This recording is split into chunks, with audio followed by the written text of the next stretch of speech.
The forest clearing pulsed with tension as painted warriors emerged from the mist, their eyes cold, their voices filled with fury. One pointed at the girl. "She's the stain. We finish what we started." But before any could move, he stepped forward. Alone. Unarmed. Koda Graywolf planted his feet in the blood-streaked dirt, arms outstretched, shielding her with his battered body. "You will not touch her," he growled. The first blow cracked across his jaw. Another slammed into his ribs. Still, he stood. He stood between her and death. Even as fists broke against his ribs and blood filled his mouth, he whispered, "She is mine to protect." And when he collapsed, she screamed, not from fear, but from something far more dangerous. Love. Eleanor Hart's life didn't end with a scream. It ended with silence. The day Rosewood burned, the prairie was too quiet. No birdsong, no weeping, just smoke that curled like ghosts above blackened rooftops and scorched earth. Where children once played hopscotch in the dirt paths between cabins, ash now choked the air. Toys lay half-melted beside charred fence posts. What was once a promise of a new life had become a graveyard. At the entrance of the town stood a timber arch, once a proud symbol of the settlers' hope. Now it held something grotesque. A girl, Eleanor Hart, 19 years old, dangling by her arms, wrists bound to the crossbeam with thick, splintered rope. Her pale face mottled with soot and blood. A deep gash split her temple. Her lips cracked from sun and suffering. Her dress, sky blue once, was now a torn memory of decency, its hem burnt, the fabric clinging like second skin to her bruised legs. And above her, a message. Indian land, smeared in red paint, dripping as if it bled the same as her. Warriors stood in the square below, proud, painted, furious. One spat in the dirt, another turned away. "She wore the dress of settler," one said flatly. "She pays the price." "Tinani." "But she's just a girl," murmured another. And then he stepped forward. Not a chief, not a warrior of legend, just a man the others barely understood. Koda Graywolf, Comanche by blood, but distant from the fire that fueled the rest. Too soft-spoken, too thoughtful, the kind of man who walked lightly, even when no one asked him to. He looked up at Eleanor, barely breathing, barely human. Her chest rose and fell in ragged gasps. A trail of flies danced near her wounds. She was alive, but only just. "I'll pay my price too," Koda said, eyes not on the others, but on her. "What are you doing?" one of the others snapped. "Touch that rope, and you cut your place from the circle." But Koda was already climbing. The wood of the gate creaked beneath his weight. The sun broke through the smoke just enough to catch the blood on Eleanor's face as her eyelids fluttered. She didn't see him, but he saw her. With one clean pull of his blade, the rope gave way. She collapsed like a paper doll into his arms. She weighed nothing and everything. No one stopped him. Some looked away. One whispered something bitter, but they let him go. Let him carry her limp body past the ruins, over shattered glass, through the town that had fallen into legend before it had a chance to grow. He placed her gently on his horse, wrapped her in the last clean piece of cloth he owned, and turned toward the trees, toward hiding, toward something no one would understand until years later.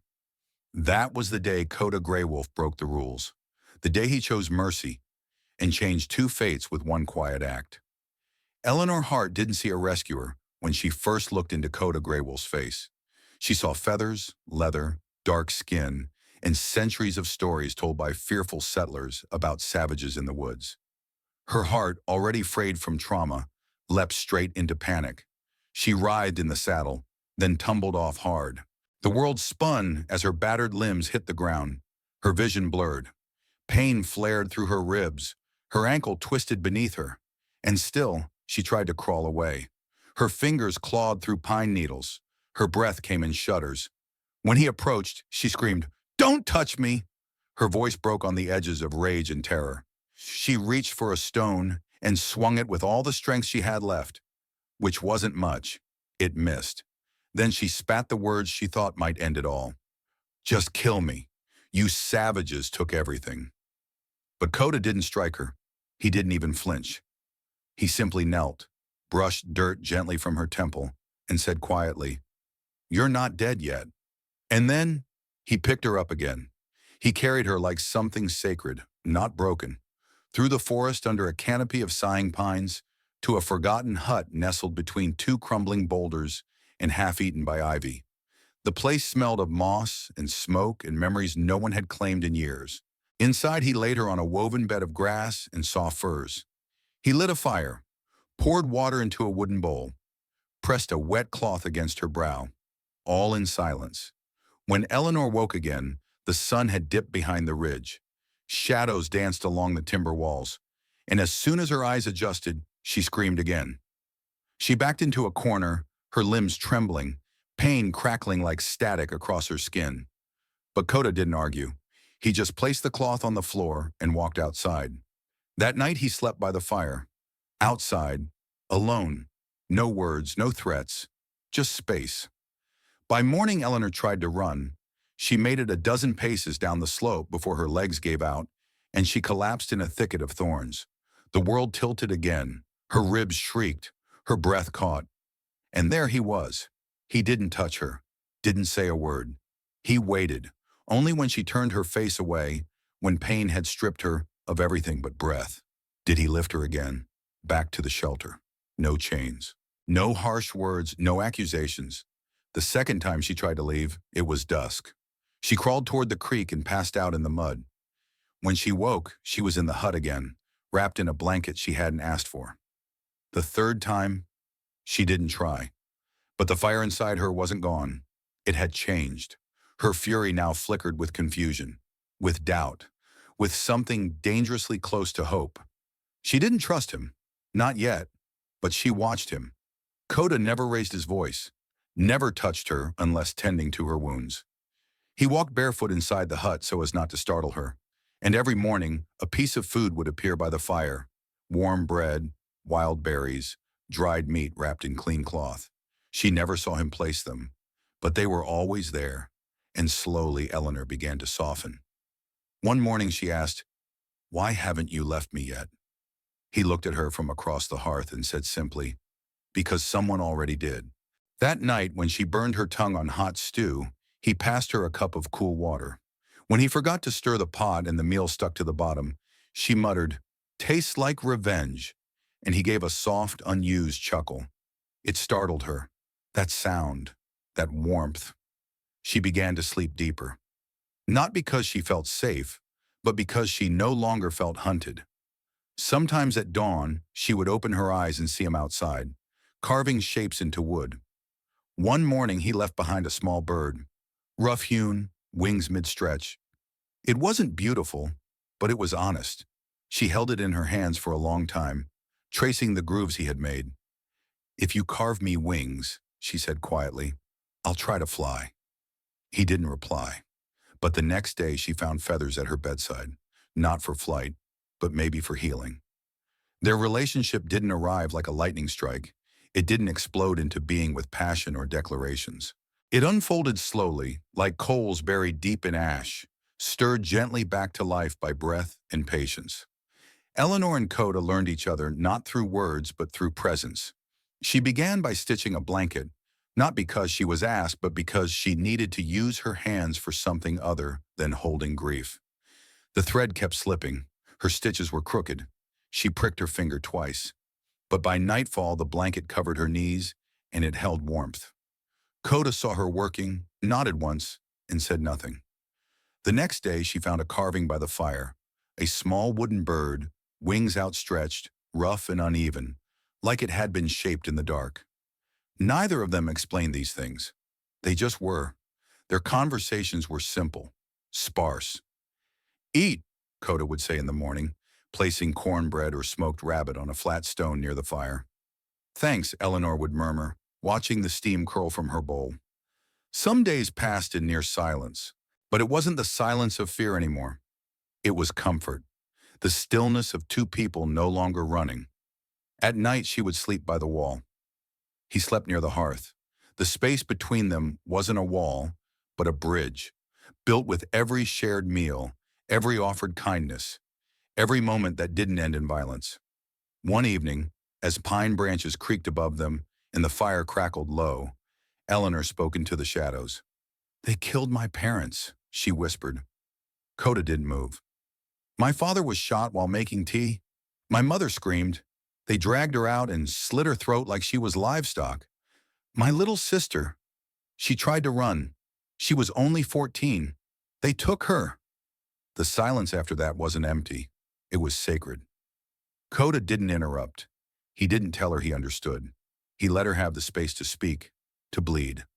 Finally, he said, "I wasn't there, but my people were." Eleanor's shoulders stiffened, but she didn't turn away. "I was taken when I was 5, Koda continued, "by the Comanche. I don't remember much. Just fire, screaming.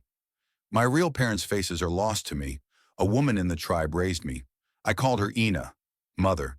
She had no sons, so I became hers. But even then, I was always different. Not dark enough, not fierce enough, too quiet, too in between." His voice was calm, not ashamed, not defensive, just honest. She looked down at her lap, her fingers still wrapped around the edge of the blanket she had sewn. There was a trembling in her chest, not fear, but something sharp and unfamiliar. Recognition. They had come from opposite worlds.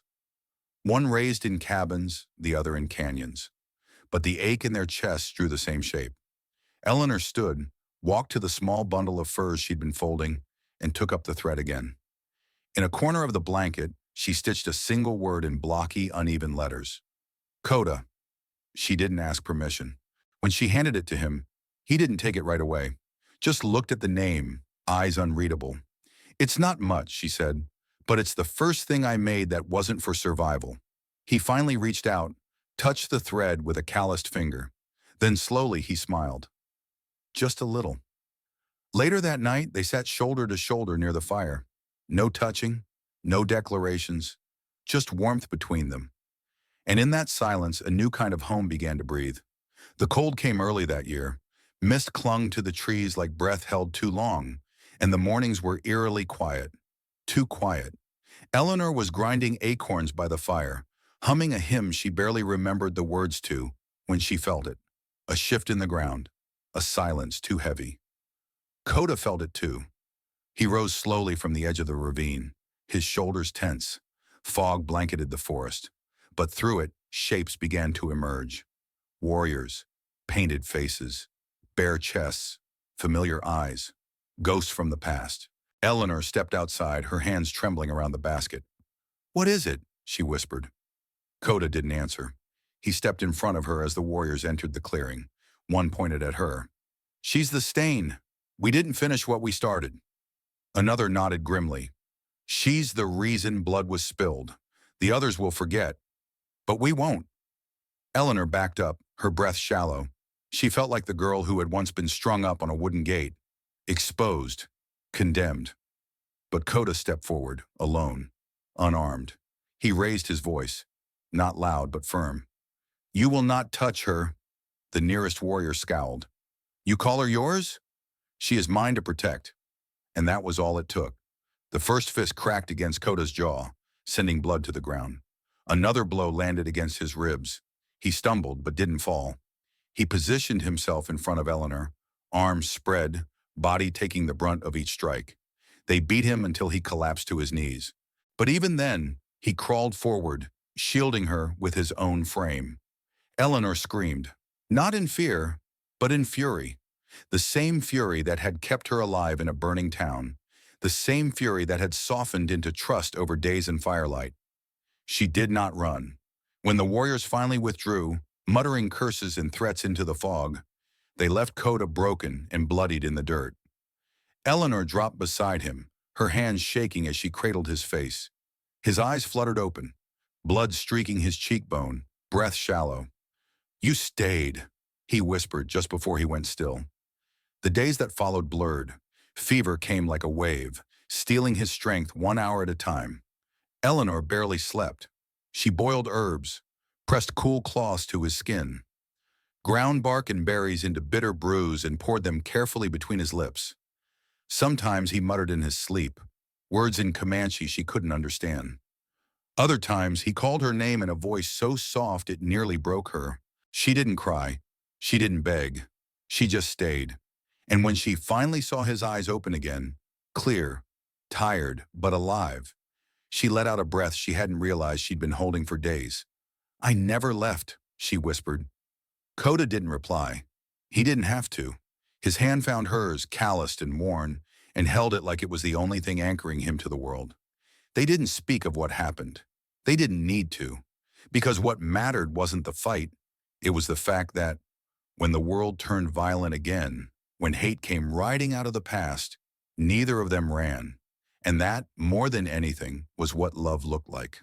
Not fireworks, not promises, just two people who refused to leave each other in the dirt.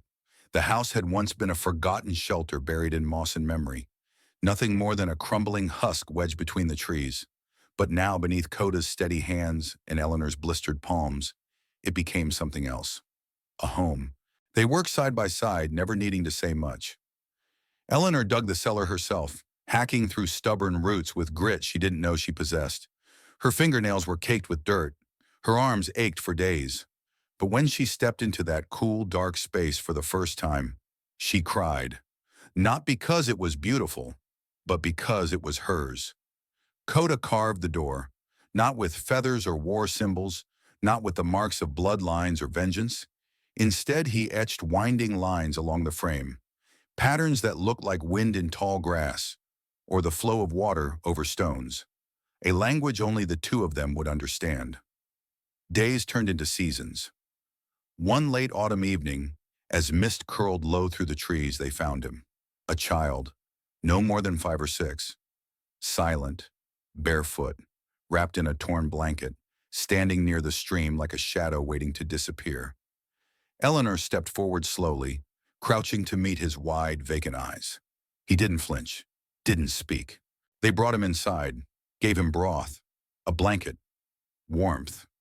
That night, he curled beside the hearth without a word. For days he said nothing, just watched them with the wary silence of someone who had seen too much too soon. And then one morning, as Eleanor poured water into a wooden cup, he whispered, "Jonah." That was all. It was enough. They called him Jonah from then on. He was never asked where he came from, never pressed for memories he couldn't bear to revisit. Instead, Koda showed him how to carve, handed him his first blade with quiet ceremony. Eleanor taught him names for things: fire, bread, safe. When he cried at night, neither of them asked why. They simply sat near until he fell asleep again. And then others came. Not many, but enough. A widow, bruised but proud, arrived with 2 children and no shoes. A trapper missing half his left arm. A girl with tangled hair and a voice like flint. They arrived one by one. Word spread, not by courier or cry, but by firelight and whispers. That there was a place in the woods, just past the ridgeline, where no one asked who you used to be, where no one cared what blood ran through your veins, only whether your hands were cold or your stomach empty.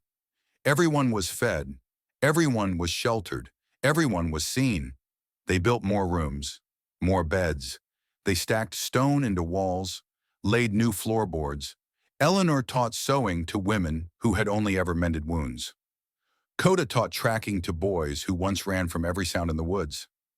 The land, once marked by ash and vengeance, softened. Grass returned. Birds sang again. And though no flag flew above the house, and no government deed marked the ridge as theirs, everyone who came through understood. This wasn't Indian land. It wasn't settler land. It was something entirely different. Loved land. A place born not from conquest, but from care. And when strangers arrived, stepping timidly into the clearing, Eleanor would simply smile and say, "Welcome home." The house on the ridge never asked for attention. It didn't stand tall like a church or shine like a rail station. It breathed, quietly, steadily, made of wood, sweat, and intention. Over the years it grew, not through grand blueprints, but through necessity. A new room when someone with shaking hands needed a place to rest. A second hearth when winter brought in too many to huddle around one. A larger table, more blankets, more stories. Jonah grew too, From a silent child into a steady man, hands calloused like Koda's, eyes soft like Eleanor's. He carved toys for the new children who came, built benches from scrap wood, dug a deeper well. Never once did he ask what the world outside thought of him, because the house had taught him everything he needed to know about what home could mean. Then one late autumn, they came. 3 men on horses, boots polished, coats clean. Their voices were clipped, practiced like speeches read from train cars. They carried scrolls, maps rolled tightly, contracts tucked into leather cases. "We represent the Federal Land Office," one said, stepping carefully onto the path. "There's going to be a line, a rail line, right through this ridge. This land is valuable. We're prepared to offer a fair price." Eleanor stood in the doorway, her hair white now, her shoulders still proud. She didn't ask how much. She didn't ask where the line would go. She simply said, "We won't sell that." The man blinked as if she'd misunderstood. "This isn't about pride," he said. "It's about progress." Koda emerged beside her, slower now. His shoulders had stooped with time, but his presence remained mountain solid. He didn't speak. He just stood. The government men glanced at one another, unsure what to do with people who weren't afraid of losing what they'd built.